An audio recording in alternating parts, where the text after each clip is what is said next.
Ngayon, ipapaliwanag ko kung paano umaandar ang bateriyang mga relo.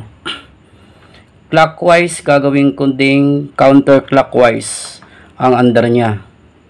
Una, tanggalin ko yung mga kamay, hands, hour hand, second hand, minute hand. Quartz movement. Ayan, tanggalin ko. Quartz clock movement. Then, we can remove the battery. Ang source ng energy ay manggagaling sa baterya.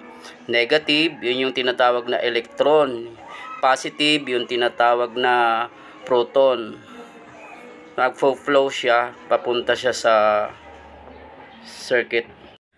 Pagdating sa printed circuit board, magtatrabaho yung integrated circuit at saka yung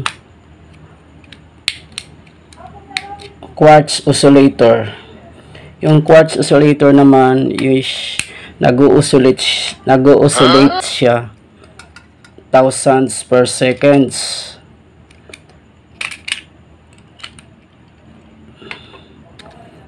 Explain ko kung paano, bakit clockwise ang andar niya.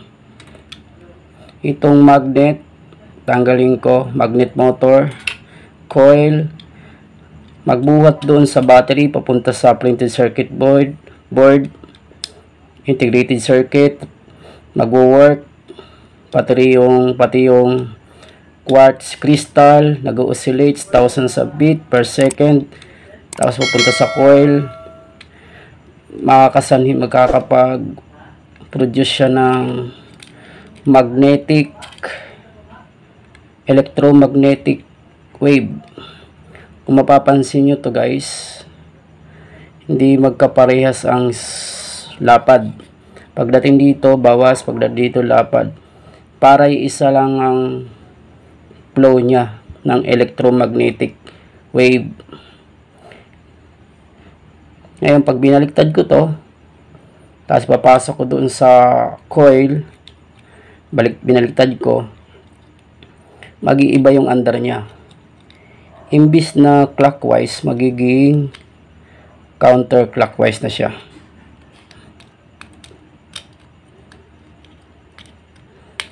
Yan. Ibabalik ko yung magnet. Yung train wheels, gaya ng second wheel, hour wheel, minute wheel, may kanya-kanya silang bilang ng mga gear or mga ngipin para makapag-produce siya ng perpektong oras. Kabit ko na rito sa kanya para makita kung anong pinagbago nang binaliktad ko yung bakal. Stator ba yun? Tawag doon. Tapos ilagay ko na yung mga kamay. Siguraduhin may mga clearance. So agwat, mga pagitan bawat mga kamay. Hour hand sa minute hand, para hindi sila magbanggaan. Yung second hand, ito yung nagiging sanhi din kung bakit huminto ang relo. Sumaside sa salamin, sumaside sa minute, kailangan bababa mo lang yan. So lagyan ko siya ng battery.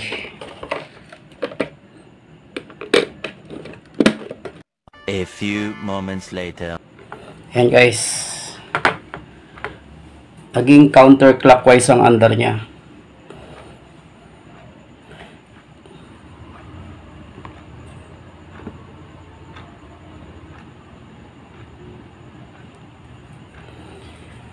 Kung nagustuhan niyo yung video ko at may natutunan kayong kaalaman, like, share, and subscribe my YouTube channel para sa mga iba pang aking ituturo na inyong matututunan.